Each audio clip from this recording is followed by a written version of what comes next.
I am Raymond. I will start by telling a bit about myself. I am a racer. I have been fond of cars and bikes since I was 5. All the toys I ever bought were such vehicles. I learned about a bicycle when I was 4 years old. I loved racing with other kids on the street and always won. Growing up, I learned to drive a bike when I was 11. I was underage, but my dad greatly supported my passion. He believed it would get me somewhere someday, so he was more than willing to teach it.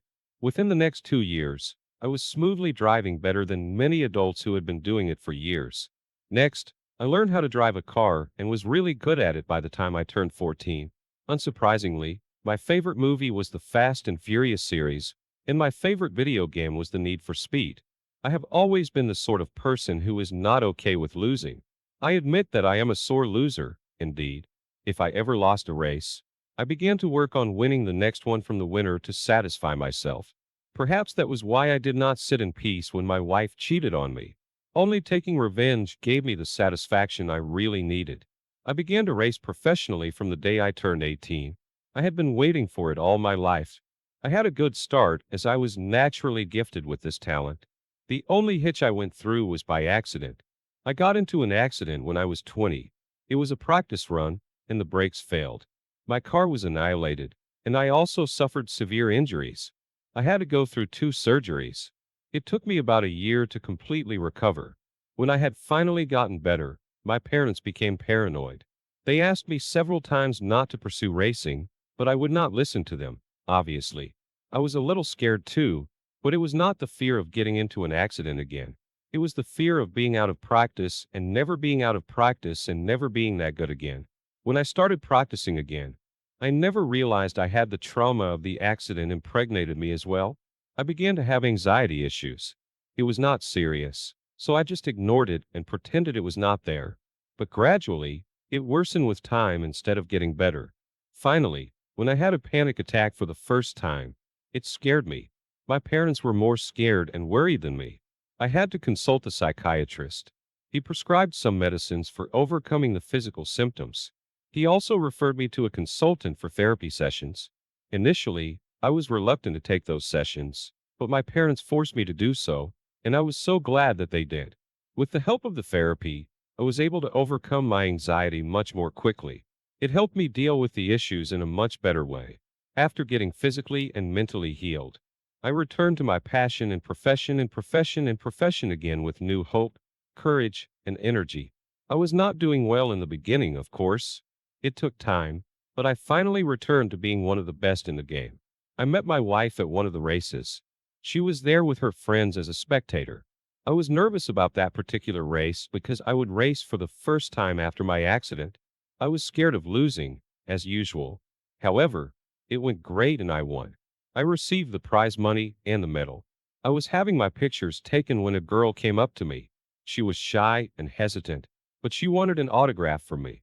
I looked into her eyes, and I got drawn towards her instantly. I gave her the signature and asked if I could have her number. She blushed and wrote it down in her notebook. She tore the page and gave it to me. I smiled at her.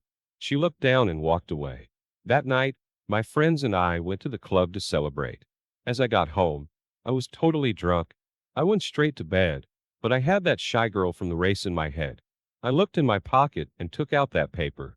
I saved her number. I realized I did not know her name, so I kept it the name of Shy Girl. I texted her, saying I wanted to ask her name and would be honored to take her out on a date. I took her to a restaurant and, afterwards, on a drive in my car. She said she was scared of sitting in high-speed vehicles. I asked what she was doing in a car race then. She told me she enjoyed watching races and had a thing for races. Given her fear, I did not drive the car at high speed.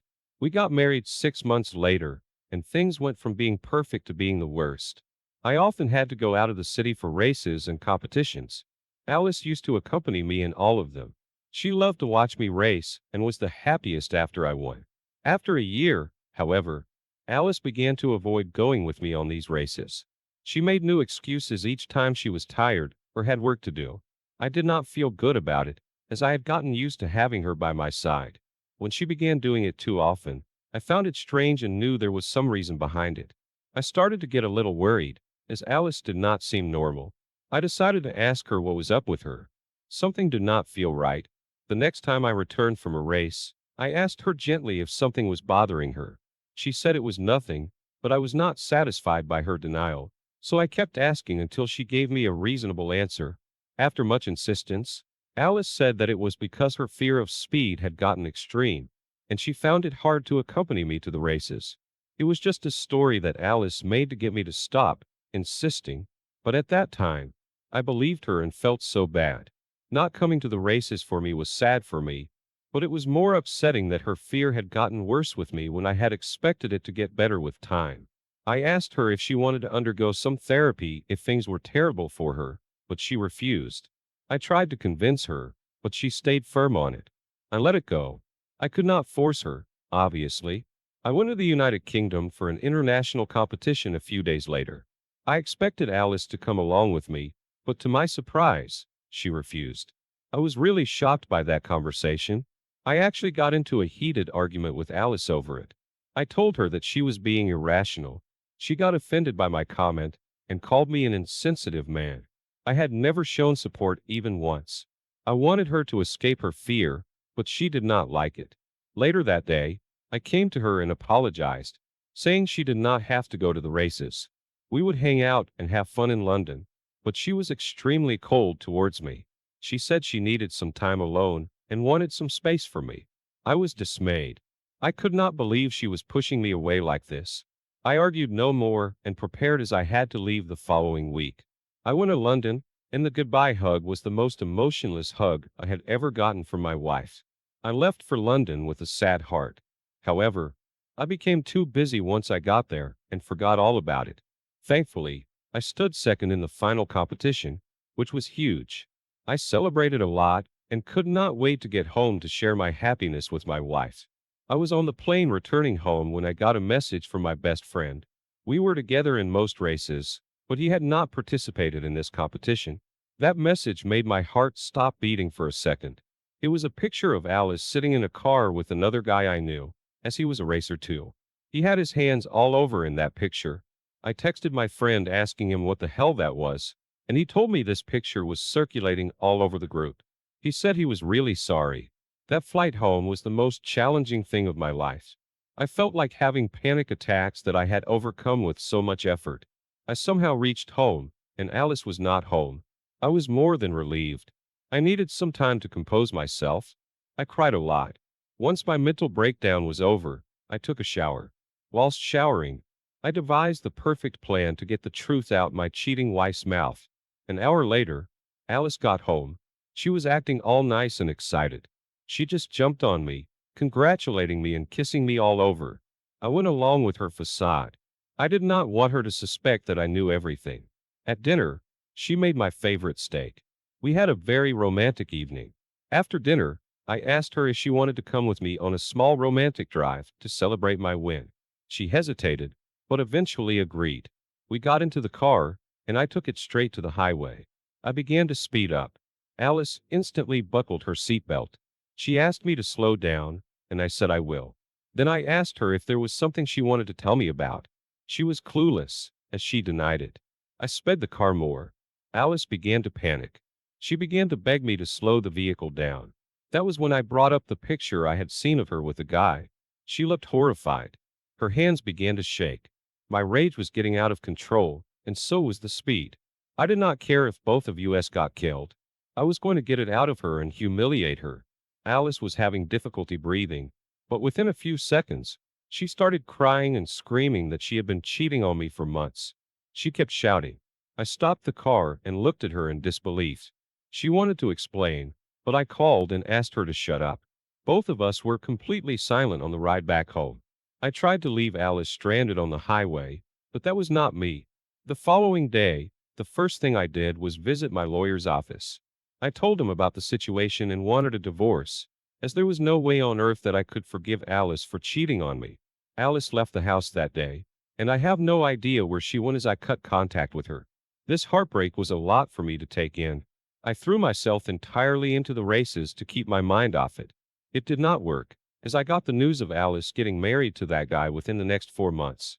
It devastated me that she had just moved on this quickly and went and married him. I was super furious at them, but I could not get it all out of myself. I began to have mental health issues once again. I indulged myself in very unhealthy habits. I was unable to cope with this betrayal and loss. I drank a lot and even began to smoke cigarettes, which I always disapproved of and never thought I would even try. My parents began to get really worried about me. One day, my dad came over to talk to me. He said I was ruining myself like this. I could do better. I started crying like a baby in front of my dad. He advised me to go back to therapy. I disagreed at first, but eventually agreed because I knew I had to get better, and doing it all alone was not really helping at all. I went to my therapist and began to take my sessions regularly. I knew I had to excel at what I do. I could not let my career drain just because my wife cheated on me. I would show that I could do much better and was the best at what I did. I wanted to show my ex-wife that the guy she cheated on me with was nothing compared to me. Fate brought me a chance 2 months later. State championship had begun, and I was told by my friend that her new husband was going to participate in it. I knew he was a good racer, but I had to win this race to boost myself, confidence, and feel good about myself. That divorce really made me feel like shit. I began to work even harder on my skills. On the day of the race, I was really confident. I just had a feeling that I was going to stand first. Alice did show up at the race. I hated how she was there to support him, but I wanted to see her shudder as he lost. The race began, and I did win it. I received the trophy and medal when my eyes fell on Alice. She looked sad, which made me smile. I waved sarcastically towards her, and she looked away. I knew that face meant she was feeling upset. Her husband came to shake my hand as I was the winner. I had this gleam in my eyes when I looked at him. He had this gloom at the race he had just lost to me. Seeing them so worked up on this loss gave me more satisfaction than expected.